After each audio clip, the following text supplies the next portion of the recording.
এই কুমিল্লার আশেপাশে সব হচ্ছে আমার নানা আর দাদা, কারণ আমার দাদার বাড়ি পরমতলাতে, তো আমার জন্ম হয়েছে আবার ঢাকায় ড্যামরাতে, আমার স্থায়ী অস্থায়ী হয়ে গেছে আবার ঢাকাতেই। তো কুমিল্লারে ধরতেও পারি না, ছাড়তেও পারি না। দাদার বাড়ি, নানার বাড়ি, সব নানাদের জায়গা, একটা প্রাণের জায়গা। কুমিল্লার মানুষ খুবই ধর্মপ্রাণ, ধর্মভীরু। আল্লাহ তুমি কবুল করো। আমরা এখানে যেমনি একত্রিত হয়ে বসতে পেরেছি, জান্নাতেও যেন একসাথে এমনি থাকতে পারি। আল্লাহ তুমি তৌফিক দাও। আসেন আমরা আল্লাহর নামের 3টা তাকবীর দেব।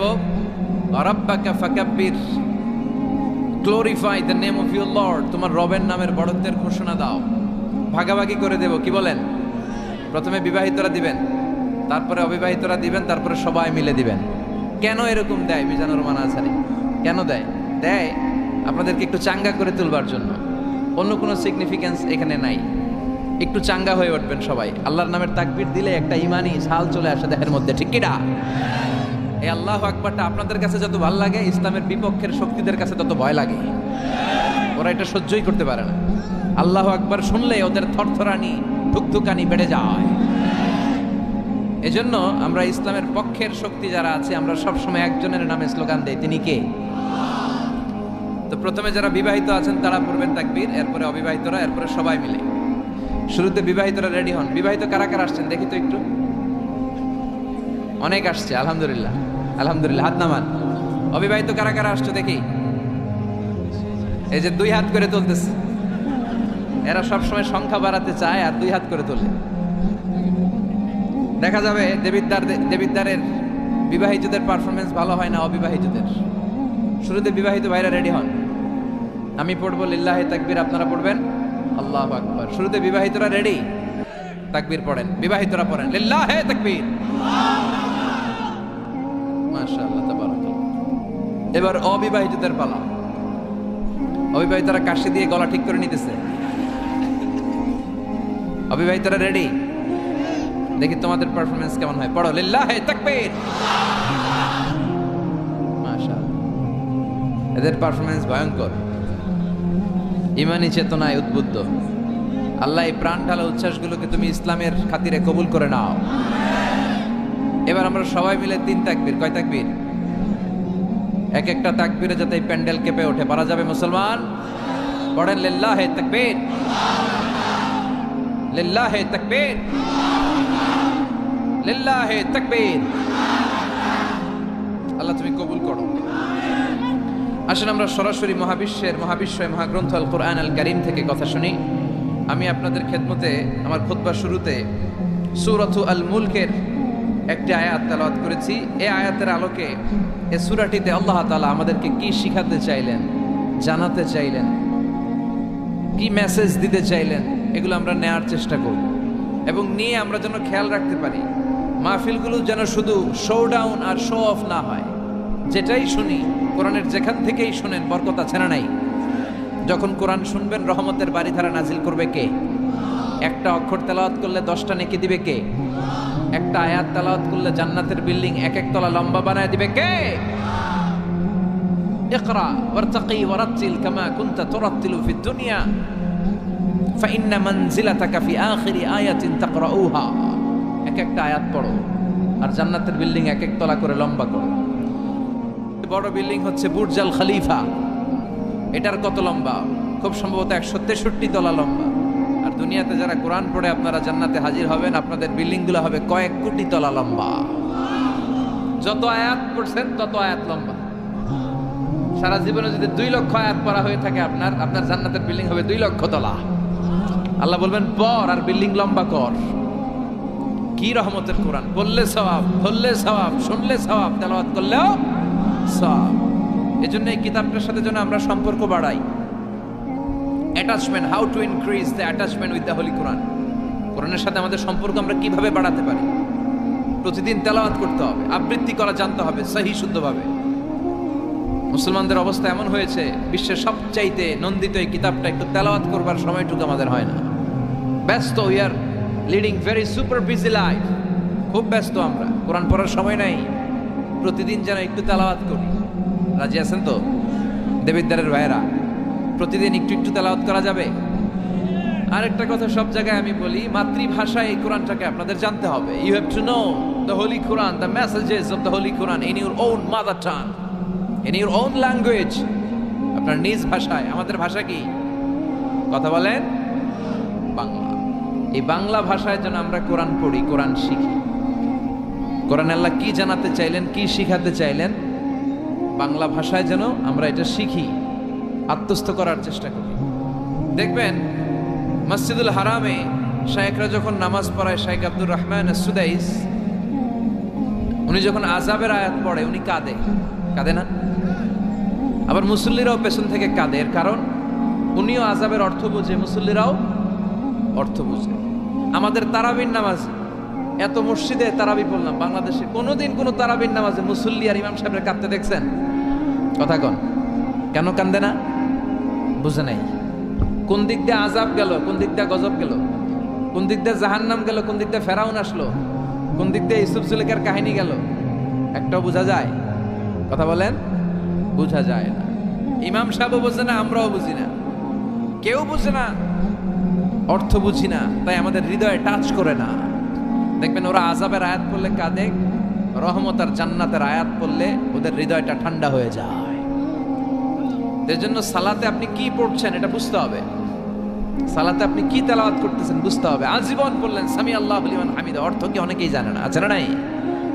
এজন্য মাতৃভাষায় কোরআন জানতে হবে, কোরআন তেলাওয়াত মনোযোগ দিয়ে শুনতে হবে, কোরআন পড়তে হবে, পড়ায় দিতে হবে। আপনি কাউকে যদি সূরাতুল ফাতিহাটা শুধু শিখায় দেন, সে সারা জীবন যতবার সূরা ফাতিহা তেলাওয়াত করবে তার একটা পার্সেন্টেজ সওয়াব আপনার আমলনামায় আছে না নাই? এজন্য কোরআনের আবৃত্তি শিখা, কোরআনের অর্থ জানা মাতৃভাষায়, নিজে কোরআন পড়া, অন্যকে পড়ায় দেওয়া, এবং কোরআনের আন্দোলন করা দরকার আছে না নাই? সবসময় কোরআনের পক্ষে থাকার দরকার আছে না নাই? আল্লাহ তুমি আমাদেরকে সহি সমাজ দান করো। তাই আমরা যখনই কোরআনের কথা শুনবো নিজেদেরকে পরিবর্তনের জন্য শুনবো, ঠিক কিনা? আমার আখিরাতটাকে সুন্দর করার জন্য শুনবো। আমাদের তাফসির মাহফিলগুলো হয়ে গেছে এখন শোডাউন, অনেক লোক জড়ো হইতে হবে, স্লোগান হইতে হবে, এগুলো আছে না নাই? আমাদেরকেও বেঁধে দেয় অনেক জায়গায়, হুজুর আপনার কিন্তু আজকে মাহফিল কাঁপাইতে হবে। কি বলে? কাঁপাইতে হবে। কিন্তু অনেক জায়গায় বলে হুজুর আপনার জমাইতে হবে। কি বলে? জমাইতে হবে। আবার অনেক জায়গায় বলে হুজুর আপনার কিন্তু মাহফিলটা ধরে রাখতে হবে। কি করতে হবে? তো কোথাও আমাদের কাঁপাইতে হয়, কোথাও আমাদের জমাইতে হয়, আবার কোথাও মাহফিল ধরে রাখতে হয়। কথা বুঝতে পেরেছেন? তাই মাহফিল কাঁপানো, জমানো, ধরে রাখা, এই টেন্ডেন্সি থেকে আসেন, বেরোয় আসি। We have to make a change. আপনাকে চেঞ্জ আনতে হবে, পরিবর্তন। বিশ্বনবী পৃথিবীতে এসেছেন পরিবর্তনের জন্য। তিনি কোনো জায়গায় খারাপ কিছু দেখলেই পরিবর্তন করে দিতেন। এক সাহাবাকে জিজ্ঞেস করলেন কি নাম? মাসমুক। সে বলে ইসমি হাসান, আমার নাম হলো হাসান। হাসান মানে দুশ্চিন্তা। হাসান মানে? বিশ্বনবী বললেন হাসান কারো নাম হতে পারে? দুশ্চিন্তা এটা একটা নাম হইল? বিশ্বনবী বললেন তোমার নাম আজকে থেকে হাসান নয়, আজকে থেকে তোমার নাম সাহাল। কি নাম? সাহাল মানে সহজ। সাহাল মানে? সে বলে না ইয়া রাসূলুল্লাহ, আমার বাপ চাচা নাম রাখছে হাসান, এটা আমি ছাড়বো না। বিশ্বনবী বললেন না, আসলে যাও। তো সে বাড়িতে চলে গেল। যাওয়ার পর থেকে ওই যে দুশ্চিন্তা তার আর পিছু ছাড়ে না। তার ব্যবসায় লস, তার চাকরিতে লস, ওর পেটে ব্যথা, ওর মাথায় ব্যথা, ওর জ্বর, ওর মেয়ে কান্দে, ওর বউ দৌড়ায়, ওর পোলায় কয় আমি মরুম। কষ্ট আর জ্বালা ছাড়েই না। সবাই বলে ওই যে বিশ্বনবী তোমার একটা সুন্দর নাম দিয়েছিল, আনো নাই, এর বদদোয়া লাগছে, যাও নবীর কাছে মাফ চেয়ে নামটা চেঞ্জ করে আনো। হাসান ফিরে গেল বিশ্বনবীর কাছে, যে বলে ইয়া রাসূলুল্লাহ আমার হাসান নামের দরকার নাই, গোষ্ঠী কিলাই হাসান, আপনি কি নাম কইছিলেন ওটা কোন? আবার বিশ্বনবী বলে আমি বলছিলাম আন্তা সাহাল। সাহাল মানে সহজ। সাহাল মানে? বিশ্বনবীর কাছ থেকে নাম চেঞ্জ করে সাহাল নিয়ে আসলো। সাহাল বলে যেদিন থেকে আমি নাম চেঞ্জ করেছি ওই দিন থেকে আমার জীবনের সব কাজগুলো সহজ করে দিয়েছে। কে? কি নবী ছিলেন? খালি চেঞ্জ করে দিতেন, চেঞ্জ করে দিতেন। এক নারীকে জিজ্ঞেস করলেন মাসমুকি, হোয়াটস ইউর নেম? সে বলে আমার নাম আসিয়া। আসিয়া মানে অবাধ্য। বিশ্বনবী বলেন এটা একটা নাম হইল? তোমার নাম আজকে থেকে জামিলা। জামিলা মানে সুন্দরী, বিউটিফুল লেডি। জামিলা মানে সুন্দরী। সে নাম চেঞ্জ করে জামিলা নিয়ে নিল। সবাই বলল যেদিন থেকে বিশ্বনবী তার নাম জামিলা করেছে ওই দিন থেকে মরার আগের দিন পর্যন্ত এই মহিলার সৌন্দর্যে কোনোদিন ভাটা পড়ে নাই। আবার বিশ্বনবী মক্কা থেকে মদিনায় হিজরত করতে গেলেন। বিশ্বনবী বললেন মাসমুহাদিল আরদ, এই জমিনের নাম কি? সবাই বলল এই জমিনের নাম ইয়াসরিব। কি নাম? মদিনার আগের নাম ইয়াসরিব। ইয়াসরিব মানে to take revenge from someone, কারো থেকে প্রতিশোধ নেয়া। বিশ্বনবী বললেন আমি যেই শহরে থাকবো ওই শহরের নাম হবে প্রতিশোধ। How come? It's quite impossible, অসম্ভব। আমি রহমতের নবী, ওমা আরসালনাকা ইল্লা I have sent you as a mercy for the entire universe. ও নবী, আমি আপনাকে গোটা বিশ্বের জন্য রহমত করে পাঠিয়েছি। রহমতের নবী যেই শহরে থাকবে ওই শহরের নাম প্রতিশোধের শহর না। আজকে থেকে এই শহরের নাম তওবা কিংবা তয়বা, পবিত্র শহর। পরবর্তীতে এই শহরের নাম করা হলো মদিনাতুর রাসূল, মদিনাতুন নবী। সুবহানাল্লাহ পড়েন। আবার বিশ্বনবী আরেক এলাকায় সফরে গেলেন, বললেন মাসমু হাযিহিল আরদ, এই এলাকার নাম কি? সবাই বলে গাদিরা। কি বলে? গাদিরা। গাদিরা মানে আরদুন লা শাজারা ফীহি ওয়ালা নাবাত, এমন শহর যে শহরে কোনো গাছ পালা লতা পাতা ঘাস জন্মায় না। বিশ্বনবী বললেন এটা একটা নাম রাখছো তোমরা গাদিরা। এই গাদিরা নামের কারণেই তো এলাকায় কোনো গাছপালা হয় না, ওই এলাকায় কোনো গাছ হবে না। বিশ্বনবী বললেন মিনাল ইয়াউম, আজকে থেকে এই এলাকার নাম গাদিরা নয়, আজকে থেকে এই এলাকার নাম আমি চেঞ্জ করে দিলাম খাদেরা। খাদেরা মানে সবুজ। খাদেরা মানে কি? বিশ্বনবীর নাম চেঞ্জ করে দেওয়ার সাথে সাথে ওই এলাকায় ঘাস লতা পাতায় সবুজ শ্যামল হয়ে গেল। এজন্য পরিবর্তন লাগবে। We have to make a change. পরিবর্তন লাগবে। এই লোক দেখানো মানসিকতা থেকে আমাদের বেরিয়ে আসতে হবে। মাহফিল কাঁপানো, মাহফিল জমানো, মাহফিল ধরে রাখা, এগুলো আর কোনোদিন বলবেন? বলবেন? সব হবে আমাদের একজনের খুশির জন্য। তিনি কে? চিল্লায় বলেন। তোমার আর তোমার আল্লাহর মধ্যে এমন কোনো গোপন বিষয় আছে নাকি যেটা আল্লাহ ছাড়া কেউ জানে না? তোমার জীবনে এমন কোনো গোপন দান আছে নাকি যেটা আল্লাহ ছাড়া কেউ দেখেনি? আমরা এখন দেখায় দেখায় দান করতে চাই, আছে না নাই? অমুক সমাজপতি শিল্পপতি 2 লক্ষ টাকা বলেন মারহাবা, আছে না নাই? লোক দেখানো দান। এটা মিজানের পাল্লায় উঠালে কোনো ওজন হবে না। আপনি গোপনে 1 টাকা দিচ্ছেন, এটারে উহুদ পাহাড়ের সমান ওজন করে আমলনামায় তুলে দিবে কে? এজন্য সবসময় খেয়াল রাখবেন যে একজনকে আমরা দেখাতে চাই, আমরা দেখাবো একজনকে। তিনি কে? মানুষকে দেখানোর জন্য কিছু করা যাবে? আল্লাহুম্মা রযুকনা ইখলাস। আল্লাহ তুমি আমাদের ইখলাস বাড়ায় দাও। আর জোরে পড়েন আমিন। আমরা আজকে সূরাতুল মুলক থেকে কথা শুনবো। মুলক সূরার নাম কি? এই সূরার অনেক ফজিলত আছে। এই সূরা রাত্রিবেলা যারা তেলাওয়াত করবে তাদের কবরের আযাব হবে না। কবরের কথা শুনলে ভয় লাগে না? একদিন মাটির ভেতরে হবে ঘর রে মন আমার, কেন বান্ধ দালান ঘর, প্রাণ পাখি উড়ে যাবে পিঞ্জর ছেড়ে, ধরা ধামে সবই রবে তুমি যাবে চলে, বন্ধু বান্ধব যত মাতা পিতা দ্বারা সুত সবই হবে তোমার পরে মন আমার, কেন বান্ধ দালান ঘর। ঠিক কিনা? চলে যেতে হবে, কেউ থাকতে পারবো না। কিন্তু এই জিনিসটা আমাদের স্মরণেই আসে না। এত ব্যস্ততা, এত মায়া জাল, এত মায়ার জালে আমরা আটকে আছি। এত ব্যস্ত লাইফ, সকালবেলা অফিস, বিকেলবেলায় অমুক কাজ, তারপরে অমুক কাজ, একটার পর একটা কাজ চলতেই থাকে। এই ব্যস্ততার কারণে আমাদের জীবনটা সুপার বিজি লাইফ আমরা লিড করছি, আমাদের জন্য সময়ই নাই। কিন্তু চলে যেতে হবে। এজন্য সাইয়েদনা ওমর ফারুক বলছেন মুতু ক্বাবলা আন তামুতু, মরার আগে একবার মরো। হাসিবু ক্বাবলা আন তুহাসাবু আলাইকুম, তোমার হিসাব নেওয়ার আগে তুমি তোমার একবার হিসাব নাও। আমাদের প্রত্যেকের নিজের একটা হিসাব আছে না নাই? কথা বলেন। নিজে খাতা কলমের মধ্যে একটু লিস্ট করবেন যে আমি জীবনে এই ভালো কাজ করেছি, এই খারাপ কাজ করেছি, আসলে আমার অবস্থানটা কই হওয়া উচিত। নিজে খাটের মধ্যে একবার শটাং হয়ে মরার মতো শুয়ে থাকবেন, ভাববেন যে আমি মরে গেছি। ভাবেন না কি হবে? ছেলেমেয়েরা কান্না করবে, আত্মীয় স্বজন কান্না করবে, মাইকে অ্যানাউন্সমেন্ট হবে অমুক এলাকার অমুক ভাই আমাদের মাঝে দুনিয়ায় নাই। বিশাল দেবিদ্বারের ময়দানে আপনার জানাজা হবে, খাটিয়াতে করে নিয়ে যাওয়া হবে। শুয়ে শুয়ে ভাববেন, আগে থেকে খুদে রাখা কবরে আপনাকে ফেলে বাঁশ দিয়ে উপরে মাটি চাপা দিয়ে চলে আসবে। অন্ধকার, শুধু অন্ধকার। এই অন্ধকার যেন শেষ হতে চায় না। This is the nature of life. এই তো জীবন। কথা বলেন ঠিক কিনা? এগুলো ভাবার দরকার আছে না নাই? বিশ্বনবী বললেন এই সূরাটা এমন সূরা মানিআতুন মিন আযাবিল কবর। এই সূরা মুলক যারা তেলাওয়াত করবে তাদের কবরে কোনো আযাব হবে। আজকে থেকে সূরাতুল মুলকের তেলাওয়াত করা যাবে? পারা যাবে? পারা যাবে? আসেন না নিজেদেরকে একটু পরিবর্তন করি। আসেন না নিজেদের আমলের ঝুলিতে আরো কিছু বাড়াই, নিজেদের আমলগুলোকে সুন্দর করি, নিজেদেরকে আরেকটু পরিচ্ছন্ন করি। প্রতিদিন রাতে সূরাতুল মুলক তেলাওয়াত করবেন ইনশাআল্লাহ, কইতে পারলেন না? 2 নম্বর ফজিলত শাফাআত লি সাহিবিহা, এই সূরা যারা তেলাওয়াত করবে এই সূরা তেলাওয়াতকারীর জন্য আল্লাহর কাছে সুপারিশ করবে। 3 নম্বর ফজিলত খাসামাত আন সাহিবিহা, এই সূরাটা কিয়ামতের দিন এই সূরার তেলাওয়াতকারীর পক্ষে আল্লাহর সাথে তর্ক করবে, ডিবেট করবে। কতক্ষণ? হাত্তা আদখালাহুল্লাহুল জান্নাহ, যতক্ষণ না আল্লাহ তাআলা এই লোকটাকে জান্নাতি বলে ঘোষণা না দেয়। আল্লাহ যতক্ষণ অ্যানাউন্স করবে he is from paradise, he will enter the paradise, আমার এই বান্দা জান্নাতে ঢুকবে, এই সার্টিফিকেট দেওয়ার আগ পর্যন্ত এই সূরা সামনে দাঁড়ায় আল্লাহর সাথে তর্ক করতেই থাকবে। আবার বিশ্বনবী বলেন, মান ক্বারা বিহা ফি লাইলাতিন ফাকাদ আকসারা ওয়া আতাবা, রাত্রি বেলায় যেই ব্যক্তি এই সূরাটা তেলাওয়াত করবে তার রাত্রিটারে বরকতময় করে দিবে কে? এজন্য বিশ্বনবী বলতেন, আমি চাই আমার প্রতিটা উম্মতের হৃদয়ে এই সূরাটা গাঁথা থাক। আমার নবী চাইতেন আমাদের অন্তরে যেন এই সূরাটা মুখস্থ থাকে। আমরা চাই না? 30টা মাত্র আয়াত। কয় আয়াত? সবাই বলেন কয় আয়াত? প্রতিদিন এক আয়াত মুখস্থ করলে আমাদের পুরো সূরাটা মুখস্থ করতে লাগবে কয়দিন?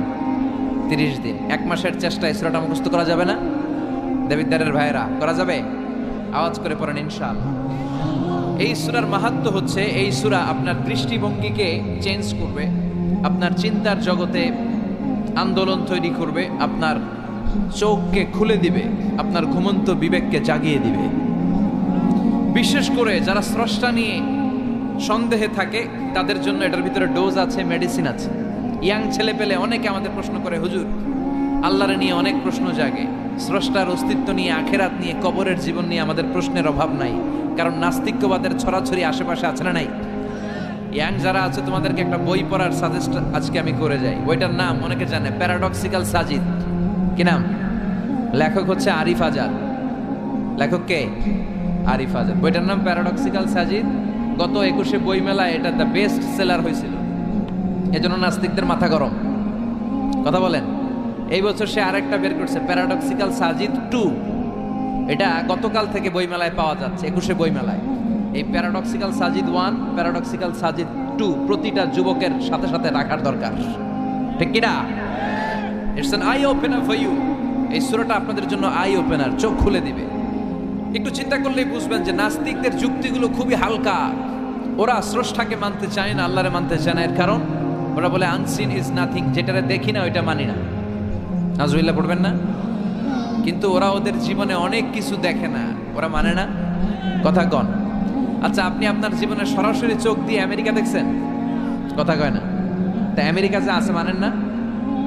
যারা এখনো হজে যান নাই, হজে যারা এখনো যান নাই, কাবা ঘর নিজ চোখে সরাসরি দেখছেন? টিভিতে না, টিভিতে তো সবাই দেখছে। সরাসরি কাবা ঘর দেখছেন? তো আপনি যে দেখেন নাই, আপনি সৌদি আরব যে আছে কাবা ঘর যে আছে মানেন না? নাস্তিকরা বাতাস খালি চোখে দেখে না, দেখে, কিন্তু নাস্তিকরা বাতাস মানে না। Why do you believe on that? বাতাস মানুষ কেন? তোর দাদা তোর বাবা কোনোদিন বাতাস দেখছে? তুই তোর চোখ দিয়ে কোনোদিন বাতাস দেখেছিস? Do you see the air in the atmosphere? উত্তরে বলবেন no. So why do you believe on that? বাতাস বিশ্বাস করো কেন? Do you see the migraine pain when someone feel in his head? কেউ যখন মাথা ব্যথা অনুভব করে বলে যে আমার মাথাটায় প্রচন্ড ব্যথা, ওর যে মাথা ব্যথা দেখা যায়? কথা বলেন। ভাইজানের মাথা ব্যথা প্রচন্ড দেখা যাচ্ছে? মাথা ব্যথা থাকলেও মাথার অবস্থা যা, না থাকলেও এটা দেখা যায় না। So why do you believe on that? মাথা ব্যথা দেখা যায় না তো বিশ্বাস করোস কেন? এগুলো কপাল পড়া, এগুলো হচ্ছে নাম্বার 1 হাতারা মুল্লুক্কা পাঠা। এদের দলিলগুলো একেবারে নড়বড়ে। কুফানগরীতে এক নাস্তিক ছিল, সে বলে বেড়াতো আমি আল্লাহরে দেখি না তাই মানি না। কুফানগরীর লোকজন বলে আমাদের এক ইমাম আছে নাম নু'মান ইবনে সাবিত, ওনার সাথে বসলে তুমি আল্লাহরে দেখতে পাবা। সে বলে তাই, তাহলে তোমাদের ইমামকে ডাকো। সাইয়েদনা ইমাম আবু হানিফা টাইম দিলেন, এই জুমার দিন, আজকে জুমার দিন না, এই জুমার নামাজের পরে ঠিক ভর দুপুরে 2টায় সবাই আমরা একত্রিত হব। নাস্তিকও আসবে, সাইয়েদনা ইমাম আবু হানিফাও আসবে। জুমার সালাতের পরে লোকের বন্যা বয়ে গেল, বাঁধ ভাঙা জোয়ার, অনেক মানুষ। নাস্তিক এসেছে, লক্ষ লক্ষ লোক এসেছে, আসে নাই ইমাম আবু হানিফা। আসে না আধা ঘন্টা, 1 ঘন্টা, 2 ঘন্টা পরে আসছে। নাস্তিক বলে এই তোমাদের ইমাম যার কোনো সময়ের জ্ঞানই নাই, এর সাথে কিসের তর্ক? সাইয়েদানা ইমাম আবু হানিফা বলে ইনদি উযর, আমার উযর আছে। কি উযর? সাইয়েদানা ইমাম আবু হানিফা বলেন, আমি ঘর থেকে বের হয়ে আসার পথে একটা নদী পার হয়ে আসতে হয়। আজকে এসে দেখি নদীর মধ্যে কোনো মানুষ টানুষ নাই, নৌকা নাই, মাঝি নাই, কিচ্ছু নাই। তো হঠাৎ দেখলাম পাশে বিশাল বড় একটা গাছ। এই গাছটা এমনি এমনি দুই ভাগ হয়ে গেল। হঠাৎ গাছ থেকে এমনি এমনি লম্বা তক্তা হয়ে গেল, এমনি এমনি তক্তাগুলো জোড়া লেগে নৌকা হয়ে গেল। আর নৌকা আমার সামনে আসলো, মাঝি ছাড়া, লগি বৈঠা ছাড়া। আমি নৌকায় যেয়ে বসলাম, নৌকাটা আমার নিয়ে টান দিয়ে সাঁ করে ওপারে নিয়ে গেল। তো এই যে এই কাজগুলো আর প্রসেসিং গুলো হতে আমার 2 ঘন্টা সময় লেগেছে। নাস্তিক কয় তখন ইমাম গাঞ্জা খাইছে, মাথার তার ছিঁড়া গেছে। নাহলে কোনো সুস্থ মানুষ এ কথা বলতে পারে? এমনি এমনি নাকি গাছ ভেঙে তক্তা হয়, এমনি এমনি নাকি তক্তা লেগে নৌকা হয়, এমনি এমনি নাকি মাঝি ছাড়া নৌকা চলে। সাইয়েদানা ইমাম আবু হানিফা বললেন, এই তো আপনি লাইনে চলে আসছেন, আপনারে বুঝানো এখন আমার খুব সহজ হবে। এমনি এমনি গাছ কাটে না করাত ছাড়া, এমনি এমনি তক্তা জোড়া লাগে না, নৌকা হয় না মিস্ত্রি ছাড়া, এমনি এমনি নৌকা চড়ে না মাঝি ছাড়া। তাহলে এত বিশাল বড় আকাশটা কেমন করে এমনি এমনি হলো? জমিনটা কেমন করে এমনি এমনি হলো? সাগর, মহাসাগর, পাহাড়, মরুভূমি কেমন করে এমনি এমনি হলো? এগুলোর একজন স্রষ্টা আছে না নাই? নাস্তিক কয় তাই তো, আসলেই তো আমি হাদারাম, আসলেই তো আমি উল্লুক্কা পাঠা।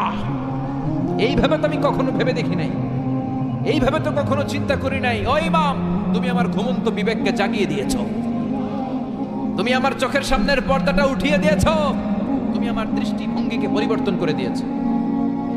ও ইমাম, তুমি আমার চোখ খুলেছ, তুমি আমাকে হক চিনতে সাহায্য করেছ। আর দেরি করতে চাই না, আমারে পড়িয়ে দাও লা ইলাহা ইল্লাল্লাহু মুহাম্মাদুর রাসূলুল্লাহ। কালিমা পড়ে মুসলমান হয়ে গেছে। আল্লাহু আকবার পড়েন। এমনি নাস্তিকদের জন্য এই সূরার ভেতরে আল্লাহ তাআলা অনেক দিক দর্শন রেখেছেন, জীবন দর্শন রেখেছেন।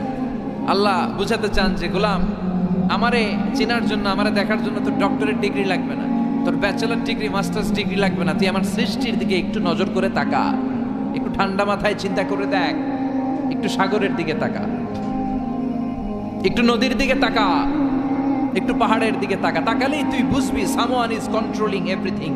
একজন এমডি আছে, ম্যানেজিং ডাইরেক্টর, মহা ব্যবস্থাপক, যিনি গোটা বিশ্বের সব ব্যবস্থাপনার আঞ্জাম দিচ্ছেন। চিল্লায় বলেন ঠিক কিনা?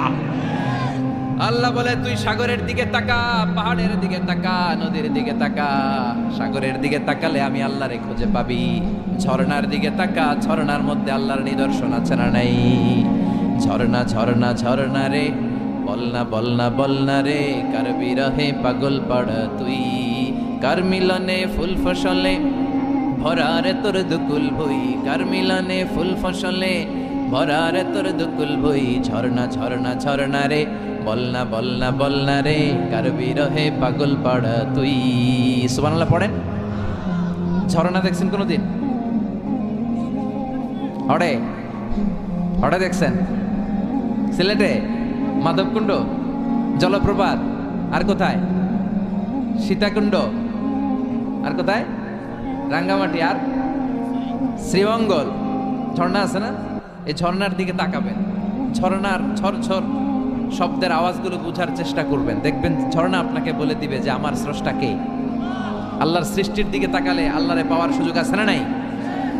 এই তথ্যগুলো, এই উপাত্তগুলো, এই মেসেজ আর ইনফরমেশনগুলো আল্লাহ তাআলা এই সূরার ভেতরে ভরে দিয়েছে। শুনতে রাজি আছেন? আওয়াজ করে বলেন তো সূরার নাম। আরো জোরে সবাই বলেন কি নাম? মুলক। মুলক মানে কি? মুলক মানে রাজত্ব, মুলক মানে ক্ষমতা, মুলক মানে পাওয়ার, মুলক মানে কিংডম, মুলক মানে সভরেনিটি, মুলক মানে অথরিটি। অথরিটি কার? এজন্য রাব্বুল আলামিন বলেন তাবারাকাল্লাযী বিয়াদিহিল মুলকু ওয়া হুয়া আলা কুল্লি শাইইন কাদির। সুমহান সেই সত্তা যার হাতে ক্ষমতা, আর তিনি সকল কিছুই করতে ক্ষমতাবান, সবকিছুর উপর কর্তৃত্বশীল। চিল্লায় বলেন ঠিক কিনা? তাবারাকাল্লাযী, সুমহান তিনি, বিয়াদিহিল মুলক, যার হাতে ক্ষমতা। ক্ষমতা কার হাতে? নাকি প্রধানমন্ত্রীর হাতে, র্যাবের হাতে, পুলিশের হাতে, আমনেগো হাতে? আপনারা তো কোন ক্ষমতা সব আমগো হাতে। সকল ক্ষমতার উৎস কে?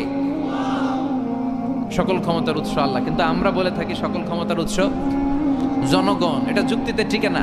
কি ক্ষমতা আছে আমাদের? কি ক্ষমতা আছে? কোনো ক্ষমতা নাই। মানুষকে আল্লাহ তেমন কোনো ক্ষমতাই দেয় নাই। যেটা দিছে এটার ক্ষমতা বলা যায় না। চিল্লায় বলেন ঠিক।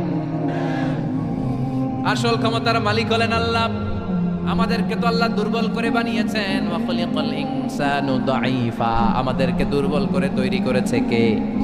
শুধু আমরাই দুর্বল না, আমি দুর্বল, আমার বাপ দুর্বল, আমার দাদা দুর্বল, আমার 14 গোষ্ঠী দুর্বল। আমরা দুর্বলের ঘরের, চিল্লায় বলেন দুর্বলের ঘরের। সেই দুর্বলের ঘরের দুর্বল কয় আমরা সব ক্ষমতার উৎস। কি ক্ষমতা আছে আমার? আজকে মাহফিলের প্যান্ডেলের পেছন থেকে বলে, কেউ যদি বলে ওঠে হুজুর সাপ, কি বলে? সব দৌড়। আমি আমার নানা করে লয়ে দৌড়, তুমি এদিকে দৌড়া, চাচা আপন প্রাণ বাঁচা। সাপ কথাটা তো মজা করে বললাম, এত অনেকে খুঁজতেছে আসলে কি সাপ। আর আসলেই যদি একটা anaconda, C snake, black mamba, king cobra, Python এসে ফস করে যদি প্যান্ডেলে যদি একটা ঢুকতো, পাওয়া যেত কাউরে? কথা কন। তো এই হচ্ছে আমাদের ক্ষমতা। সাপ বাদ দেন, বাবা ব্যাংক চিনেন? চিনেন না? না, দেবিদ্বারে তো বাবা ব্যাংক নাই। কি করে? খালি লাফায়। 10টা বাবা ব্যাংক, 2টা এই স্টেজে আর বাকি 8টা প্যান্ডেলে যদি ছেড়ে দেওয়া হয়, বাবা ব্যাংক আর কি লাভ দিবে? এর চেয়ে বড় লাভ দিবেন আপনারা? বাবা ব্যাংকের চেয়ে বড় লাভ দিয়ে আমরা দৌড়াইতে শুরু করব। কত অসহায় আমরা, কত দুর্বল। বল্লা পোকা, মৌমাছি আমাদেরকে কামড় দিয়ে উড়াল দেয়, এটা ধরে যে মারবো এটাও পারি না। কুত্তা এম করে কামড়াইলে আমরা কুত্তারে কামড়াইতেও পারি না। কি অসহায়। পিঁপড়া কামড় দিলে আমরা কিছু করতে পারি না। কানের ভিতরে যদি কারো পিঁপড়া ঢুকে থাকে বুঝবেন সে মজাটা কি। হ্যাঁ, বাঁচার কোনো সুযোগ নাই, কোনো ক্ষমতাই নাই। এরপরও আমরা বলি সব ক্ষমতার মালিক আমি। দেখবেন যাদের ডায়রিয়া হয় আর 5-7 বার টয়লেটে গেছে, এর চেহারার দিকে তাকানো যায় না। বৈশা গেছে, বৈশা যান।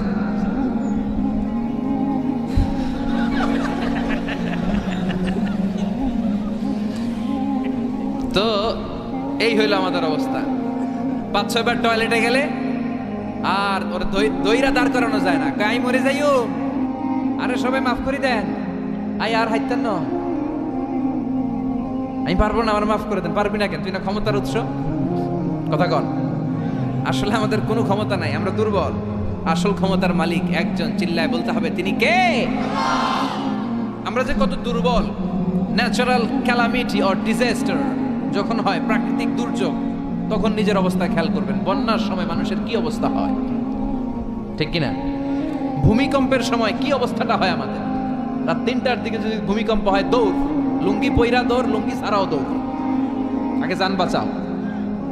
পাগল হয়ে যায়। বাচ্চাটারে কোলে নিয়ে দৌড়াবো, না স্ত্রীকে ঘুম থেকে জাগাবো, না ভাড়াটিয়াদেরকে উঠাবো, না নিজেই ছাদের উপর থেকে লাফ দেবো? ত্রাস, ভয়, ভূমিকম্প, সবাই দৌড়। দেখবেন ভূমিকম্প হইলে বাড়িওয়ালাও দৌড়, ভাড়াটিয়াও দৌড়। নাকি ভাড়াটিয়ারা দৌড়ায়, বাড়িওয়ালারা দৌড়ায় না? কথা কন। ডোনাল্ড ট্রাম্প যে বিল্ডিং এ থাকে, ওইটাতে ভূমিকম্প হইলে ডোনাল্ড ট্রাম্প তো দৌড়াবে না? না, ডোনাল্ড ট্রাম্পও দৌড়াবে। আমি কিছু টেলিভিশনের লাইভ প্রোগ্রাম দেখেছি, ওখানে উপস্থাপক আর অতিথিরা ক্যামেরা ট্যামেরা মেকআপ টেকআপ নিয়ে বসছে। একটু পরে শুরু হয়েছে ভূমিকম্প, মাইক থুইয়া দিয়া উপস্থাপক দৌড়। তো যেহেতু মেকআপ টেকআপ একেবারে ক্যামেরা ট্যামেরা সব সেটিং, অতিথিরা ওঠে না। একটু পরে আবার নাড়াচাড়া, এবার অতিথিও দৌড়, বাঁচার জন্য শব্দ। এই হচ্ছে আমাদের ক্ষমতার দৌড়াতে। এরপরও আমরা বলি আমরা নাকি ক্ষমতার উৎস। তুফান হলে, এইখানে একটা তুফান হলে 70 কিলোমিটার বেগের জাস্ট বাতাসটাকে যদি আল্লাহ এর তীব্রতা যদি বাড়িয়ে দেয়, সব দৌড় আমরা। কথা কন। আল বাহরু জুনদুম মিন জুনুদিল্লাহ, আর রিহু জুনদুম মিন জুনুদিল্লাহ। বাতাস আল্লাহর সৈনিক, আগুন আল্লাহর সৈনিক, তুফান আল্লাহর সৈনিক। চিল্লা এখন ঠিক কিনা? 2004 সালের সুনামির কথা ভুলে গেছেন? ইন্দোনেশিয়া একটা প্রদেশ আছে, বান্দা আছে, এক ধাক্কায় 3 লক্ষ সাগরের ভেতরে। জাপানের কান্টো শহরে 1 লক্ষ নয়, একটা ধাক্কায়, কয়েক সেকেন্ডের ব্যবধান। একটু আগে নাচানাচি করতেছিল, ধুম্মা চলে ধুম, একটু পরে সব হয়ে গেছে ধুম ধুম। একেবারে সাইজ করে ফেলছে কে? আহা, কোনো ক্ষমতা নাই। ক্ষমতার মালিক কে? এজন্য রাব্বুল আলামিন বলেন তাবারাকাল্লাযী বিয়াদিহিল মুলকু ওয়া হুয়া আলা কুল্লি শাইইন কাদির। সুমহান সেই সত্তা যার হাতে ক্ষমতা, ক্ষমতা কার হাতে? কক্সবাজারে দেখবেন একটা দ্বীপ আছে, একমাত্র দ্বীপ যেটাতে পাহাড় আছে, নাম মহেশখালী। ওইখানে বৌদ্ধদের স্বর্ণ মন্দির আছে। ওখানে তুফান টুফান শুরু হইলে বৌদ্ধরাও জিকির করা শুরু করে দেয় আল্লাহর। সুবহানাল্লাহ কইবেন না? তুফানে পড়লে দেখবেন হিন্দু, বৌদ্ধ, আস্তিক, নাস্তিক সবাই জিকির করে একজনের, চিল্লায় বলেন তিনি কে? আমরা মাঝে মাঝে আমাদের প্রোগ্রাম স্কেডিউল এত টাইট থাকে, মাঝে মাঝে আমরা প্লেনে, হেলিকপ্টারে এক জেলা থেকে আরেক জেলায় যাই বাধ্য হয়ে। সিলেটে প্রোগ্রাম, কক্সবাজারে প্রোগ্রাম, ওই অমুক জায়গায় প্রোগ্রাম, তো ফ্লাইট ধরা লাগে। তো আমরা আভ্যন্তরীণ ফ্লাইটে চড়ে চড়ে আমরা যাই। তো আমরা যখন যাই ওখানে কিছু এয়ার হোস্টেস থাকে বিমানের ভেতরে, এদেরকে বলে বিমানবালা। খুব সুন্দরী স্মার্ট নারীদেরকে তারা রিক্রুট করে, নিয়োগ দেয়। এদের যদি 3-4টা সন্তান হয়ে যায় এদেরকে আবার চাকরিতে রাখে না। সৌন্দর্যটাই যাদের পুঁজি। তো এরা লিপস্টিক মেখে, পারফিউম মেখে, মেকআপ করে, ভেরি বিউটিফুল লেডি। ওরা আসে, এসে আমাদেরকে খাবার টাবার দেয়, ইনস্ট্রাকশন দেয়। তো বিমানটা, আভ্যন্তরীণ বিমানগুলো বাংলাদেশের ভেতরে যেগুলো চলে এগুলো 14 থেকে 15,000 ফিট উপরে ওঠে। তো বিমানটা প্রথমে রানওয়েতে টাক্সি করে, মানে বিমান যখন মাটিতে চলে এটাকে বলে টাক্সি। কি বলে? টাক্সি ছেড়ে যখন উপরে ওঠে এটারে বলে টেক অফ। কি বলে? তো এটা যখন বিমানটা যখন টেক অফ করবে তখন দেখলাম এই এয়ার হোস্টেসগুলো, যেগুলোর পর্দা নাই, হেজাব নাই, শালীনতা নাই, মাইক্রোফোন হাতে নিয়ে ঘোষণা দিচ্ছে, ভদ্র মহিলা এবং ভদ্র মহোদয়গণ, আপনারা আপনাদের সিট বেল্টগুলো বেঁধে নিন। এখনই আমাদের উড়োজাহাজটি শাহজালাল আন্তর্জাতিক বিমানবন্দর থেকে শাহ আমানত বিমানবন্দরের উদ্দেশ্যে 15,000 ফিট দিয়ে উড়ে যাবে। এরপরে পড়তে শুরু করে আল্লাহু আকবার, আল্লাহু আকবার, আল্লাহু আকবার। তো আমি উল্টা ঘুরে তাকাইলাম, কি রে এই মাইয়া আল্লাহু আকবার কয় কেমনে? উইরা দেখি হাতের মধ্যে এরকম কাগজ, এই কাগজ থেকে দেখে দেখে পড়তেছে। উচ্চারণ কিন্তু আঙ্গুমতো না, পড়তেছে আল্লাহু আকবার, আল্লাহু আকবার, আল্লাহু আকবার, সুবহানাল্লাযী সাখখারা লানা হাযা। পুরো দোয়াটাই পড়ছে, ওমা কুন্না লাহু মুকরিনিন ওয়া ইন্না ইলা রাব্বিনা লামুনকালিবুন। তো আমি হিসাব মিলালাম, ঘটনা কি? লিপস্টিক, মেকআপ, সুটেড, বুটেড, পারফিউম মাখা, হিপ হপ স্টাইলের মেয়ে, এরা আল্লাহু আকবার পড়ে কেন? তো তখনই খেয়াল করে দেখলাম যে বিমানটা এখন ছাড়ছে, জমিন ছেড়ে দিয়ে 15,000 ফিট উপরে যাচ্ছে।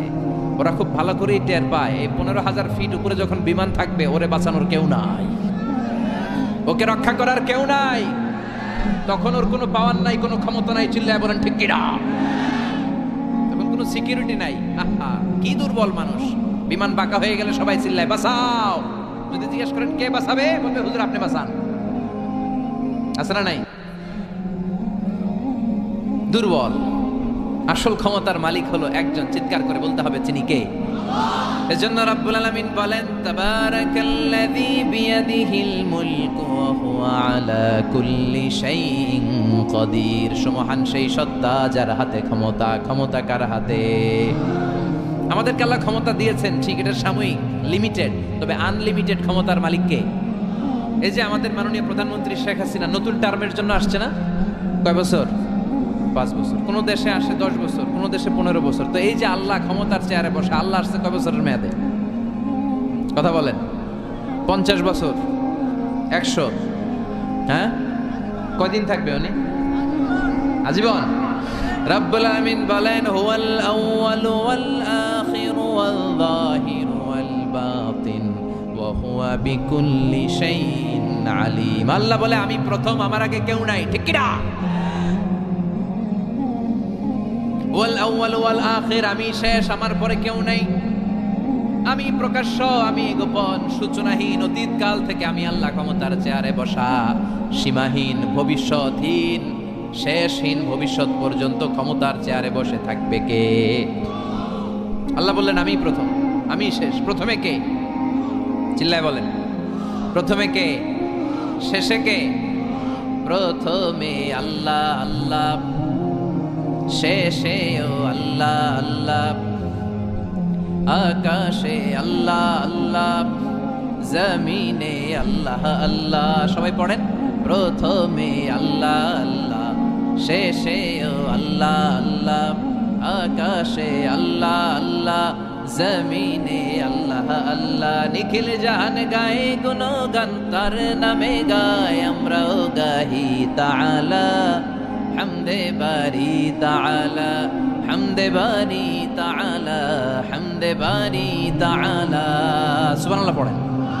তিনিই প্রথম, তিনিই শেষ, তিনি চিরকাল ক্ষমতার চেয়ারে বসে থাকবেন। চিল্লায় বলেন ঠিক কিনা? আবার পৃথিবীতে অনেক দেশে দেখবেন ডেমোক্রেটিক সিস্টেমে ক্ষমতায় আসে, মানে ভোটে জিতে, যেমন আমাদের দেশ। তা আল্লাহ তো ভোটে জিতে আসছে না? আল্লাহ ভোটে জিতে আসছে। অনেক দেশে মোনার্কি সিস্টেম, মানে রাজতন্ত্র, রাজার পোলা রাজা, আল্লাহর বাপ ছিল রাজা, এই জন্য আল্লাহও রাজা। এরকম আল্লাহ চিরকাল আজীবনের মেয়াদ নিয়ে তিনি ক্ষমতার চেয়ারে বসা। চিৎকার করে বলেন ঠিক কিনা? আবার পৃথিবীর অনেক দেশে দেখা যায় আন্দোলন করে সরকারকে ক্ষমতার চেয়ার থেকে নামানো যায় কি যায় না? পৃথিবীতে এরকম হয়েছে না অনেক জায়গায়? আন্দোলনের ঠেলায় সরকার কয় আমি নাই। আবার মাঝে মাঝে মিলিটারি কু হয়, সেনা বিদ্রোহ, জানেন না আপনারা? তা আমরা পৃথিবীর 700 কোটি মানুষ সবাই মিলে যদি আল্লাহর বিরুদ্ধে আন্দোলনে নেমে যায়, তাইলেই তো আল্লাহর ক্ষমতা শেষ। যাবে না? 700 কোটি মানুষ মিলেও পারা যাবে না। আচ্ছা, জিন জাতি যদি বলে ও মানুষেরা তোদের সাথে আমরাও আছি, মানুষ জিন ভাই ভাই, আল্লাহর আর রক্ষা নাই, আল্লাহর গদি শেষ। আচ্ছা, ফেরেশতারাও যদি বলে ও মানুষ ও জিনেরা তোগুলোকে আমরাও আছি, 3 দলীয় মহাজোট, আল্লাহর চেয়ার উল্টে যাবে নাকি? কথা বলেন। আল্লাহ বলেন ওয়ালাম ইয়াকুল্লাহু শারীকুম ফিল মুলক, আমার ক্ষমতায় কোনো পার্টনার নাই। কুলিল্লাহুম্মা মালিকাল মুলক, আমি ক্ষমতার মালিক, এই ক্ষমতা কেউ ছিনায় নিতে পারবে না। গোটা বিশ্বের সবাই মিলে যদি আমার বিরুদ্ধে আন্দোলন করিস, আমার ক্ষমতার 1 ইঞ্চিও কমবে না। চিল্লায় বলেন ঠিক কিনা? সে আল্লাহ বললেন তাবারাকাল্লাযী বিয়াদিহিল মুলকু ওয়া হুয়া আলা কুল্লি শাইইন কাদির। সুমহান সেই সত্তা যার হাতে ক্ষমতা, ক্ষমতা কার হাতে? ওয়া হুয়া আলা কুল্লি শাইইন কাদির, তিনি সব বিষয়ে ক্ষমতাবান। ফাআলুল লিমা ইউরিদ, যা চান তিনি তাই করতে পারেন। তিনি কে? তিনি পাহাড়কে দরিয়া করতে পারেন, দরিয়াকে পাহাড় করতে পারেন, ধনীরে গরিব বানাতে পারেন, গরিবরে ধনী বানাতে পারেন, সম্মানিতকে অপমানিত করতে পারেন, অপমানিতকে সম্মানিত করতে পারেন। চিৎকার করে বলেন ঠিক কিনা? তিনিই ক্ষমতার মালিক। সকল ক্ষমতার উৎস হচ্ছেন তিনি, সকল ক্ষমতার উৎস আমরা জনগণ। আর কোনদিন বলবেন? দেবিদ্বারের ভাইরা, তাহলে চিল্লায় বলেন তো সকল ক্ষমতার উৎস কে? আল্লাহ সকল ক্ষমতার উৎস। এর কিছু দূর পরে আল্লাহ বলেন ওয়ালাকাদ যায়্যানাস সামাআদ দুনিয়া বিমাসাবিহা ওয়া জাআলনাহা রুজুমান লিশ-শায়াতিন। আমি প্রথম আকাশের মহাশূন্যটাকে আলো দিয়ে, তারা দিয়ে সুশোভিত করেছি। আবার এই তারা দিয়ে আমি জিনদেরকে আঘাত আর প্রহারের ব্যবস্থাও করেছি। সুবহানাল্লাহ পড়েন। অনেক লম্বা কথা, আমি সংক্ষেপে মেসেজগুলো আপনাদের কাছে পৌঁছে দিই। আল্লাহ বলেন আমি প্রথম আকাশের মহাশূন্যটাকে তারা দিয়ে সাজিয়েছি। I have beautified the closure sky with light, candle and stars. মাথা উপরের দিকে তুললে আমরা যেটা দেখি এটা কি? আসলে এটা আকাশ না, এটা মহাশূন্য। এটা কি? আকাশ অনেক উপরে, আমরা খালি চোখে যা দেখি এটা প্রথম আকাশের মহাশূন্য। এই প্রথম আকাশের মহাশূন্যের অনেক উপরে প্রথম আকাশ, তারপরে দ্বিতীয় আকাশের মহাশূন্য, তারপরে দ্বিতীয় আকাশ, তারপরে তৃতীয় আকাশের মহাশূন্য, তারপরে তৃতীয় আকাশ। একটার চেয়ে আরেকটা বড়। সুবহানাল্লাহ পড়েন। কত বড়? আপনার এই হাতের আংটিটা, সাহারা মরুভূমির নাম শুনছেন? পৃথিবীর সবচেয়ে ছোট মরুভূমি, তাই না? তাইলে বড়। এই বিশাল সাহারা মরুভূমিতে যদি আপনার এই হাতের আংটিটা আপনি ছুঁড়ে ফেলে দেন, এই সাহারা মরুভূমির তুলনায় আপনার আংটি যত ছোট, আল্লাহর দ্বিতীয় আকাশের তুলনায় আল্লাহর প্রথম আকাশটা ঠিক তত ছোট। একটার চেয়ে একটা বড়, একটার চেয়ে একটা বড়। আর আমরা মনে করি কত বিশাল জায়গা নিয়ে আমরা বসে আছি। এই যে দেবিদ্বার প্রপারের আজকের এই প্যান্ডেলের এই পরিবেশটা অনেক বড় মনে হচ্ছে না তাকালে? পুরো দেবিদ্বারের তুলনায় এই প্যান্ডেলটা কত ছোট, কল্পনা করা যায়? দেবিদ্বার হচ্ছে কুমিল্লার 16টা থানার একটা, তাই না? থানা। কুমিল্লা হচ্ছে বাংলাদেশের 64 জেলার একটা। এরকম 64টা জেলা মিলে আমাদের সুজলা সুফলা শস্য শ্যামলা ডিজিটাল বাংলাদেশ। এই বাংলাদেশ হচ্ছে পৃথিবীর সবচাইতে বড় দেশ। কি বড় না? কত ছোট জানেন? মানচিত্রের মধ্যে বাংলাদেশ এটা লেখার জায়গা পাওয়া যায় না। বাংলা BANG পরে ইন্ডিয়ার উপরে, মাঝখানে LA, পরে বাংলাদেশের উপরে আবার DESH পরে আবার ইন্ডিয়ার উপরে। বাংলাদেশ কথাটা লেখার জায়গাও বাংলাদেশের উপরে নাই। কত ছোট! পাশের ইন্ডিয়ায় 25 গুণ বড়, Canada, United states of America প্রায় 100 গুণ বড়। রাশিয়া নামে একটা দেশ আছে প্রায় কয়েকশো গুণ বড়। এরকম 200টা দেশ মিলে আমাদের এই পৃথিবী। এই 200টা দেশ মিলে পৃথিবীর মাত্র 30 ভাগ, বাকি 70 ভাগ হচ্ছে শুধু পানি। সুবহানাল্লাহ কইবেন না? তাহলে পুরো পৃথিবীর তুলনায় দেবিদ্বারের এই প্যান্ডেলটা কত ছোট, কত ক্ষুদ্র আমি, কত তুচ্ছ আমি, কত নগণ্য আমি, চিন্তা করতে পারেন? আচ্ছা, এত বড় মনে হইলো এই পৃথিবীটা, এই পৃথিবীটাকে এত বড় মনে হচ্ছে আমাদের, কিন্তু এই যে দ্বীপ প্রহরের জলজলে সূর্যটা দেখা যায়, এই সূর্যটা এই বিশাল পৃথিবীর চেয়ে 13 লক্ষ গুণ বড়। 9 কোটি 30 লক্ষ মাইল দূরে 8 মিনিট 18 সেকেন্ড সময় নিয়ে আলোটা আসে। তাহলে এতক্ষণকার আলোচনা পর্যন্ত মনে হচ্ছে সূর্যই মনে হয় অনেক বড়। সূর্য হচ্ছে একটা স্টার, তারা। সূর্যের পরে পৃথিবীর সবচেয়ে কাছের তারার নাম প্রক্সিমা সেন্ট্রাই, তারপরে একটা আলফা সেন্ট্রাই এ, আলফা সেন্ট্রাই বি, যেতে যেতে ইটা ক্যারিনা, ব্যাটেল জিউস, এরকম অনেকগুলো আছে, আপনারা গুগল করলে পাবেন এগুলো। এই যে ব্যাটেল জিউস তারা, যে সূর্য পৃথিবীর চেয়ে 13 লক্ষ গুণ বড়, ওই ব্যাটেল জিউস তারাটা আবার সূর্যের চেয়ে 33 কোটি গুণ বড়। তাহলে এতক্ষণ পর্যন্ত বোঝা যাচ্ছে ব্যাটেল জিউসই মনে হয় বড় না। ব্যাটেল জিউস এত ক্ষুদ্র তারা, এটার কোনো নাম নিশানাই নাই অন্য তারকার সামনে। চিল্লায় এখন আল্লাহু আকবার। এরকম লক্ষ লক্ষ অযুত লক্ষ নিযুত কোটি মিলিয়ন বিলিয়ন ট্রিলিয়ন জিলিয়ন ফিলিয়ন অক্ট্রিলিয়ন তারা নিয়ে আমাদের গ্যালাক্সি গঠিত। আমাদের এই গ্যালাক্সির নাম মিল্কি ওয়ে। কি নাম? আমাদের গ্যালাক্সির পরে সবচেয়ে কাছের গ্যালাক্সির নাম অ্যান্ড্রোমেডা। আমাদের গ্যালাক্সি থেকে অ্যান্ড্রোমেডায় পৌঁছতে আলোর গতিতে কেউ যদি পৌঁছতে চায় তাহলে 2.5 মিলিয়ন লাইট ইয়ার সময় লেগে যাবে। 2.5 million light year. Light year মানে আলোকবর্ষ। আলোকবর্ষ বললাম এজন্য, মানে আলোর গতিতে যদি আপনি ছোটেন, এই পৃথিবীতে আবিষ্কৃত সবচেয়ে দ্রুত গতিসম্পন্ন যে উপাদানটা পাওয়া গিয়েছে সেটার নাম লাইট, মানে আলো। সেটা কি? এই আলো 1 সেকেন্ডে ছুটে 1,86,000 মাইল বেগে। সুবহানাল্লাহ। বাড়িতে গিয়া 1 সেকেন্ডে 1 লক্ষ, 1 ঘন্টায় না কিন্তু, 1 মিনিটেও না, আরে 1 সেকেন্ড কই দিতে 2 সেকেন্ড লাগবে। কথা কন। সেই 1 সেকেন্ডে নাকি আলো ছুটলে 1,86,000 মাইল চলে যায়। তো আলোর গতিতে গতিসম্পন্ন কোনো রকেট, যেই রকেট আলোর গতিতে ছুটবে, এরকম কোনো রকেট যদি আপনারা বানাতে পারেন, তাহলে আমাদের গ্যালাক্সি থেকে, আমাদের মিল্কি ওয়ে থেকে আমাদের সবচেয়ে কাছের গ্যালাক্সি অ্যান্ড্রোমেডাতে পৌঁছতে আপনার 25 লক্ষ বছর লেগে যাবে। চিল্লায় পড়েন না আল্লাহু আকবার। এই প্রথম আকাশের মহাশূন্যটাকে এরকম তারা দিয়ে সুশোভিত করে দিয়েছে কে?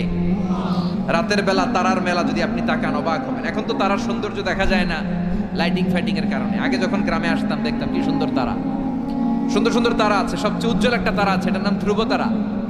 কি তারা? ধ্রুব তারা। একটা আছে শুক তারা। 60টা তারার একটা চ্যানেল আছে, এটার বলে সপ্তর্ষি মণ্ডল। অনেকে রাতের তারাটা চিনে না। আগের নাবিকরা আকাশের তারা দেখে পথ চলত। সুবহানাল্লাহ পড়েন। এই তারকারাজি দিয়ে প্রথম আকাশের মহাশূন্যটাকে সাজিয়ে দিয়েছে কে?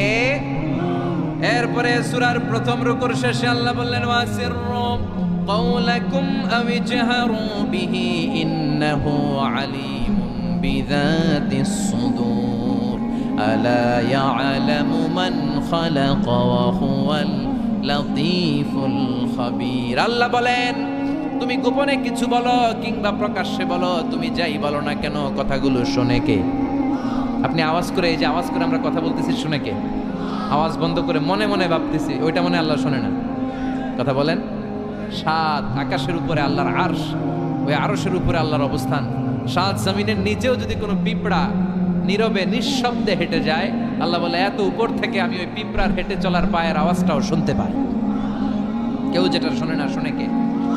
এরপর আল্লাহ বললেন, হুয়াল্লাযী জাআলা লাকুমুল আরদা যালুলান ফামশু ফি মানাকিবিহা ওয়া কুলু মির রিজকি ওয়া ইলাইহিন নুশুর। আল্লাহ বললেন, তিনি এমন সত্তা যিনি তোমাদের জন্য জমিনটারে সমতল বানিয়ে দিয়েছেন। জমিনের যেখান দিয়ে প্রয়োজন হেঁটে যাও আর রিজিক তালাশ করো, কিন্তু সবশেষে তার দিকে ফিরে যেতে হবে। ঠিক কি না? জমিনটারে সমতল করলো কে? আজকের এই প্যান্ডেলটা সমতল না? কথা কন না, উঁচা নিচা? আজকে এদিকে যদি উঁচা হইতো, এদিকে নিচা, এদিকে খাদ, এদিকে গর্ত, এদিকে আবার উঁচা, বসতে পারতেন? কি সমতল! বিমান থেকে নিচের দিকে তাকালে এটা ভালো টের পাওয়া যায়। মনে হয় সবুজ কার্পেটিং করা, এটা একটা কার্পেট, এটা একটা কার্পেট, কার্পেট কার্পেট। পুরো বাংলাদেশটা মনে হয় যেন আল্লাহ তাআলা সবুজ কার্পেট দিয়ে ডেকোরেশন করে রেখেছে। আল্লাহ বলে, সবুজ কার্পেট দিয়ে ডেকোরেশন করেছি দেখে ভেবে নিও না তোমরা বেঁচে গেছো। নাফরমানি আর গাদ্দারি করলে সবুজ কার্পেটের ভিতরেও আগুন আছে না নাই? কি মেকানিজম? উপরে কার্পেট, নিচে আগুন। কার্পেটের নিচে কি? আল্লাহ কোরআনে কসম কেটেছেন, ওয়াল বাহরিল মাসজুদ, ফুটন্ত সাগরের পানির কসম। দুনিয়ার কোন সাগরের পানি গরম না, সব ঠান্ডা, কিন্তু আল্লাহ বললেন ফুটন্ত টকবকে সাগরের পানির কসম আমি খেলাম। অনেক গবেষণা হলো এই সাগরের পানি নিয়ে। আমেরিকান নেভাল একাডেমির এক চিফ ইঞ্জিনিয়ার উনি বললেন কোরআনে পাওয়া গেল টকবকে সাগরের পানির কসম, কিন্তু সাগরের পানি তো ঠান্ডা, এখানে গরম আসলো কোত্থেকে? আসলে আল্লাহ সাগরের নিচে যে গরম মজুদ রেখে দিয়েছেন ওইটার দিকে খেয়াল করে বলেছে। তো সে গবেষণা করতে চাইলো, দেখি সাগরের ভেতরে আগুন কই আছে। কোরআন যেহেতু বললো টকবকে সাগরের পানির কসম, আসলে কোনো আগুন টাগুন খুঁজে পাওয়া যায় কিনা। সে সাগরের ভেতরে পাইপ ঢুকাতে শুরু করলো, জোড়া লাগিয়ে লাগিয়ে গবেষণা। তো পাইপ যেতে যেতে অনেক সাগরের গভীরতা শেষে তলা পাওয়া গেল। তলার ভেতরে সে ড্রিল করে পাইপ ঢুকাতে লাগে। সে পেয়ে গেল মাটির স্তর, এরপরে পাললিক শিলার স্তর। পৃথিবীর ভিতরে কিন্তু অনেকগুলো স্তর আছে জানেন। এই যে পানিগুলো আমরা নষ্ট করি, এই পানি কিন্তু খাই, আমাদের পেশাবই আমরা খাই। আমাদের এই প্রস্রাবও যদি পৃথিবীর 4-5টা স্তর শেষে নিচের দিকে চলে যায়, এটা মিনারেল ওয়াটারের মতো হয়ে যায়। এই 4-5টা স্তর মাটির ভেতরে রেখে দিয়েছে কে?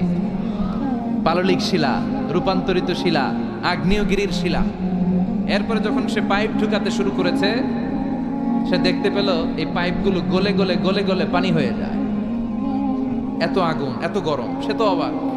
সে অবাক পৃথিবীর ভিতরে এত আগুন আসলো কোত্থেকে। তো এই আগুনের টেম্পারেচারটা কতটুকু পাওয়ারফুল এটা চেক করার দরকার আছে না নাই? সে বলল, I need fire proof pipe, bring from America. America থেকে ফায়ার প্রুফের পাইপ আনো, পরীক্ষা চালায় দেখি। ফায়ার প্রুফের পাইপ আনা হলো, এবার ফায়ার প্রুফের পাইপ ঢুকাইতে শুরু করছে। সাগর শেষে তলা, পাললিক শিলা, রূপান্তরিত শিলা, আগ্নেয়গিরির শিলা। ওই আগ্নেয়গিরির শিলার পরে যখন ফায়ার প্রুফের পাইপ ঢুকাতে শুরু করেছে, যেই পাইপে আগুন ধরে না, সে দেখতে পেল ফায়ার প্রুফের পাইপগুলো গলে গলে ধোঁয়া আর পানি হয়ে যায়।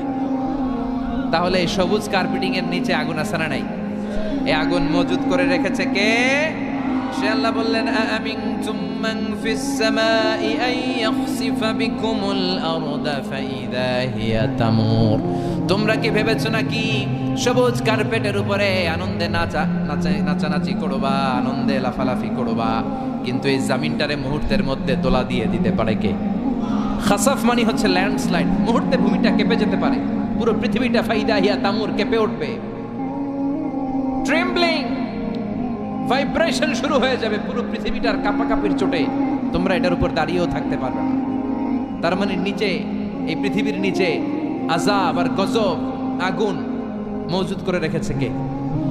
আবার আল্লাহ বলল, উপরের দিকে তাকাও, দেখবা মেঘমালায়, মেঘমালার উপরও আমি আল্লাহর আযাব আছে না নাই? আমিনতুম মান ফিস সামাই আন ইউরসিলা আলাইকুম হাসিবা ফাসাতা'লামুনা কাইফা নাযীর। আমি চাইলে উপর থেকে আইয়ুরসিলা আলাইকুম হাসিবা, হাসিবা মানে হচ্ছে পাথর বৃষ্টি, শিলাবৃষ্টি। দেবিদ্বারে তো কখনো শিলাবৃষ্টি হয় নাই না?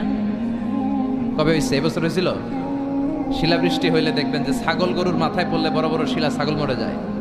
মানুষের মাথায় পড়লে মানুষ মরে যায়, টিনের চাল ভেঙে যায়, বাড়িঘর ভেঙে সব শেষ। তো এরকম শিলাবৃষ্টি যদি হয় আমরা বাঁচবো? অ্যাসিড বৃষ্টি হলে, উল্কা বৃষ্টি হলে,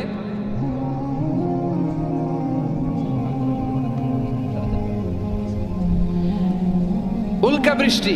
পৃথিবীর সবচাইতে বড় সাইজের উল্কাটা পড়েছিল দক্ষিণ আফ্রিকার হোবা সিটিতে। ওটার ওজন ছিল 60 মেট্রিক টন। কয় মেট্রিক টন? কথা কন।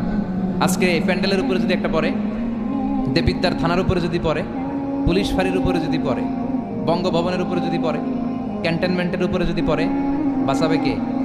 Donald Trump. চিল্লায় বলেন, বাঁচাবে কে? তার মানে উপরেও আযাব, নিচেও আযাব, যে কোনো মুহূর্তে এই আযাব দিয়ে আমাদেরকে শেষ করে দিতে পারে কে? লূত আলাইহিস সালামের কওমের একটা বদখাসলাত ছিল, হোমোসেক্সুয়ালিটি, সমকামিতা। আল্লাহ শাস্তি হিসেবে পুরো জমিনটারে উল্টিয়ে দিলেন। ফাজআলনা আলিয়াহা সাফিলাহা, আল্লাহ উল্টায়া ছেড়ে দিলেন, সব শেষ। ওইখানে এখন ডেড সি, আল বাহরুল মাইয়িত, মৃত সাগর, গজবের জায়গা। এই সাগরে কোনো কাঁকড়া নাই, চিংড়ি মাছ নাই, ব্যাঙ নাই, শ্যাওলা নাই, মাছ নাই, কিচ্ছু নাই। এরকম মুহূর্তের মধ্যে আযাব আর গজব দিয়ে আমাদেরকেও শেষ করে দিতে পারে কে? শুধু বিশ্বনবীর দোয়ার বরকতে আমরা বেঁচে যাই। বিশ্বনবী দোয়াতে বলেছেন, আল্লাহ আমার আগের উম্মতদেরকে তুমি যেমনি আযাব দিয়ে গজব দিয়ে একবারে শেষ করে দিয়েছো, আমার গুনাহগার উম্মতদেরকে এইভাবে শেষ করে দিও না। বিশ্বনবীর দোয়ার বরকতে আমরা বেঁচে যাই। এরপর আল্লাহ বললেন, নাস্তিকরা কি মুক্ত বিহঙ্গের দিকে তাকায় না? বিহঙ্গ মানে পাখি, মুক্ত পাখির দিকে তাকায় না? পাখির দিকে তাকালে পাখির রব আল্লাহর খোঁজে পাওয়া যায়, ঠিক কিনা? আওয়ালাম ইয়ারাউ ইলা আত-তায়রি ফাওকাহুম সাফফাতিন ওয়া ইয়াকবিদনা মা ইউমসিকুহুন্না ইল্লার রাহমান ইন্নাহু বিকুল্লি শাইইন বাসীর। সুবহানাল্লাহ বলেন। পাখির দিকে নজর করলে পাখির রব আল্লাহর খুঁজে পাওয়া যায়। আপনি পাখির দিকে তাকায় দেখেন কেমনে উড়ে, ওদেরকে শূন্যে ধরে রাখে কে? কথা বলেন না। মা ইউমসিকুহুন্না ইল্লার রাহমান, আল্লাহ ছাড়া কেউ পাখি ধরে রাখে না। এই পাখির আরবি হচ্ছে তয়র। পাখির আরবি কি? বিমান আরবিও তয়র। পাখি আরবি যা, বিমান আরবিও তা। এটার উপর গবেষণা করে বিমান আবিষ্কৃত হয়েছে। সুবহানাল্লাহ কইবেন না? কিন্তু আমরা করতে পারি নাই, করেছে আমেরিকান দুই ভাই। আমরা আছি ফতুয়াবাজি নিয়ে, কথা কন। আমরা আছি মারামারি নিয়ে, কার পিছনে কেমনে লেগে থাকা যায়, কারে কেমনে টাইনা নামানো যায়। একজন জিজ্ঞেস করতেছে, এত খেলা থাকতে হাডুডু বাংলাদেশের জাতীয় খেলা কেন? হাডুডু বাংলাদেশের জাতীয় খেলার নাম? তো আরেকজন উত্তরে বলতেছে, এর কারণ বাংলাদেশে কেউ উন্নতি করবে, ভালো কাজ করবে, এটা অন্যরা সহ্য করতে পারে না। উপরে উঠতে চাইলে ওরা ঠ্যাং ধরে নামাবে। এজন্য হাডুডু খেলা এই দেশের জাতীয় খেলা। হাডুডু খেলা দেখছেন? একটা সামনে যাইতে চাইলে সবাই কাবাডি কাবাডি কাবাডি কাবাডি বইলাই ওর ঠ্যাং ধরে কি করে পিছনের দিকে নিয়ে আসে, ওরা সামনে যাইতে দিবেই না। এই হচ্ছে আমাদের স্বভাব। চিল্লায় বলেন ঠিক কিনা? খালি ফতুয়াবাজি, ও খারাপ, ও খারাপ, ও কাফের, ও কাফের, ও 20 কারণে কাফের, তুই 40 কারণে কাফের। এই কাফের মারা গেলে যে কবর দেয়া হবে, কবরের উপরে যে ঘাস উঠবে, ওই ঘাস যে গরু খাবে, ওই গরুর দুধ যে খাবে, ও কাফের। কথা বলেন। তো এই ফতুয়াবাজি নিয়ে থাকলে আমরা বিমান আবিষ্কার করবো কেমনে? উইলভার রাইট অর উইল রাইট? দুই ভাই, আওয়ালাম ইয়ারাউ ইলা আত-তায়রি ফাওকাহুম সাফফাতিন ওয়া ইয়াকবিদ। আল্লাহু আকবার। গবেষণা করে করে এই দুই ভাই বানিয়ে ফেলেন 1903 সালে। তবে এখনকার মতো এত উন্নত বিমান না। আপনারা আজকেই গুগল করবেন যে কিভাবে ইনভেনশন অফ এরোপ্লেন আবিষ্কার হলো কেমনে, দেখবেন যে দুই ভাই পাহাড়ের মধ্যে শুয়ে শুয়ে মাসের পর মাস পাখি নিয়ে গবেষণা করেছে। আমাদের গবেষণা করার সময়টাও নাই। অন্যদের পিছনে লেগে থাকলে গবেষণার সময় থাকবে?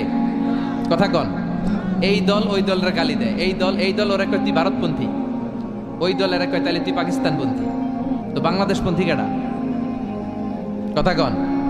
আমরা সাধারণ জনগণ বাংলাদেশপন্থী, চিল্লায় বলেন ঠিক কিনা? উইলভার রাইট অর উইল রাইট, দুই ভাই বানায় ফেললো বিমান। 1903 সালে বিমান আবিষ্কার হয়ে গেল। আমেরিকা এক সুবিধা করতে পারে নাই, চলে গেল ফ্রান্স। এক শহর থেকে আরেক শহরে প্রথম বিমান নামালো। পাখা নাই, ঢাকনা নাই, গ্লাস নাই, ইঞ্জিন নাই, এমন ভাবে বিমানগুলো বানিয়েছে দেখলে হাসি পায়। কিন্তু সেই বিমান আবিষ্কারের পর থেকে এটাকে ইমপ্রুভ করতে করতে, ডেভেলপ করতে করতে আজকে তারা বানিয়ে ফেলেছে বোম সুপারসনিক। সার্চ করবেন বোম সুপারসনিক, সবচেয়ে দ্রুতগামী প্যাসেঞ্জার বিমান। কি নাম? Bomb supersonic. খুব দ্রুত চলে। এর আগে চলতো কনকর্ড, সবচেয়ে দ্রুত। তো বিমান আবিষ্কারের আগে পৃথিবীর সব দেশে ছিল শুধু সেনাবাহিনী আর নৌবাহিনী। যেহেতু এখন বিমান আবিষ্কার, এখন বিমান বাহিনী আছে না নাই, এখন উপর থেকে বোমা মারে। দ্বিতীয় বিশ্বযুদ্ধে আমেরিকা 2টা বোমা মেরেছিল জাপানের 2টা শহরে, হিরোশিমা আর নাগাসাকিতে। লিটল বয় আর ফ্যাটম্যান মেরে জাপানের ওই 2 শহর বিরান ভূমি বানিয়ে দিয়েছে। সবগুলো মানুষ শেষ। এবং প্রায় 100 বছর ওই শহর থেকে যত বাচ্চা কাচ্চা জন্মগ্রহণ করেছে পরবর্তীতে সবগুলো বিকলাঙ্গ। একটার হাত নাই, একটার পা নাই, একটার চোখ নাই, আর একটা কথাই কইতে পারে না। এখন ড্রোন হামলা হয়, মিসাইল হামলা হয়, আবার ইদানিংকালে আমরা স্যাটেলাইটও পাঠাই উপরে। আমাদের একটা স্যাটেলাইট আছে না নাই? বাঙ্গাবন্ধু স্যাটেলাইট চ্যানেল অফ বাংলাদেশ আছে না নাই? কিছুদিন আগে নিউজে শুনলাম এটা নাকি উদাও। এটা কি আছে না গেছে? হ্যাঁ, নিউজে আসছিল যে এটা নাকি উদাও হয়ে গেছে। এটা যেন না হারায়। অনেক টাকা, আমাদের গরিব মানুষ আমরা, এদেশের খেটে খাওয়া মানুষের টাকা দিয়ে এই স্যাটেলাইট চ্যানেলকে পাঠানো হয়েছে। এটা যেন আল্লাহ হেফাজতে রাখে। আমরা চিল্লায় পড়ি আমিন। তো এই সূরাটার শেষে আল্লাহ একটা প্রশ্ন করেছে আপনাদের সবাইকে। প্রশ্ন রেখে আল্লাহ শেষ করেছে। দেখেন একটার পর একটা মেসেজ। আল্লাহ বলে মুক্ত বিহঙ্গের দিকে তাকা, কিভাবে পাখিগুলো ডানা ঝাপটায়। এগুলো তাকালেই আপনি এই পাখির ভিতরে পাখির রব আল্লাহরে খুঁজে পাবেন, ঠিক কিনা? সব শেষে আল্লাহ বললেন, একটা প্রশ্ন দিয়ে আল্লাহ সূরাটা শেষ করলেন। আল্লাহ বললেন, কুল আরাআইতুম ইন আসবাহা মাউকুম গাওরান ফামান ইয়াতিকুম বিমাইম মাইন। বলো দেখি সবে, শুকাইয়া যদি যায় এই পৃথিবীর পানি, তাহলে হেথায় তটনির ধারা কে দিবে সবারে আনি। সুবহানাল্লাহ পড়েন। প্রশ্নটা রেখেছে কে?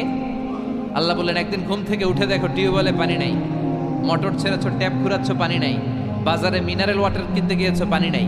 পানি দিবে কে? পানি সম্পদ মন্ত্রী, প্রধানমন্ত্রী, গোটা বিশ্বের সবাই মিলে এক ফোঁটা পানি বানাতে পারে?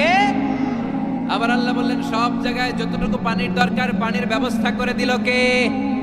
হাযা আযবুন ফুরাত ওয়া হাযা মিলহুন উজাত। একদিকে লোনা পানি আর একদিকে মিঠা পানি, আছে না নাই? মিঠা নদীর পানি, আল্লাহ তোমার মেহেরবানি। পড়েন সবাই, সুন্দর ফুল সুন্দর ফল, মিঠা নদীর পানি, আল্লাহ তোমার মেহেরবানি। সুবহানাল্লাহ পড়েন। আবার দেখেন, একই সাগর, এই দিকের পানির এক কালার, ওই দিকের পানির আরেক কালার, মিশে না। এই দৃশ্যটা আপনারা নিজ চোখে দেখছেন নাকি? কই দেখছেন? কয় মোবাইলে। আর বেটা মোবাইলে তো সবাই দেখছে, চোখে সরাসরি দেখছেন? পদ্মা নদীতে দেখা যায়। কোথায় আছে? চাঁদপুরের মোহনাতে, মোহনাতে দেখা যায়। আমি মিশরের নীল নদ আর ভূমধ্য সাগর দেখছি, মিলে না। মারাজাল বাহরাইনি ইয়ালতাকিয়ানি বাইনাহুমা বারযাখুন লা ইয়াবগিয়ান ফাবিআইয়ি আলাই রাব্বিকুমা তুকাযযিবান। দুই দিক থেকে দুই ধরনের পানি বয়ে যায়, মাঝখানে অদৃশ্য ব্যারিকেড দিয়ে দিয়েছে কে? এই পানির ডেনসিটি হাই, এটা ডেনসিটি কম, এটা টেম্পারেচার হাই, এটা টেম্পারেচার কম, এটা লোনা, এটা মিঠা, এই জন্য একটার সাথে আরেকটা মিশে না। এই পানির স্রষ্টা কে? পানি চাইবো কার কাছে? এই পানির অপর নাম যেমনি জীবন, আবার বেশি পানি হয়ে গেলে মরণ। কথা কন। সাইয়েদনা নূহ আলাইহিস সালামের কওমকে বেশি পানি দিয়ে, মানে বন্যা দিয়ে শেষ করে দিয়েছে কে? এই জন্য নিচে আযাব, উপরে আযাব, চারিদিকে আযাব, চারিদিকে জুনদুম মিন জুনুদিল্লাহ, আল্লাহর সৈনিকেরা অপেক্ষা করছে। গাদ্দারি নাফরমানির মাত্রা যদি বেড়ে যায়, মুহূর্তেই সব ধূলিসাৎ করে দিতে পারে কে?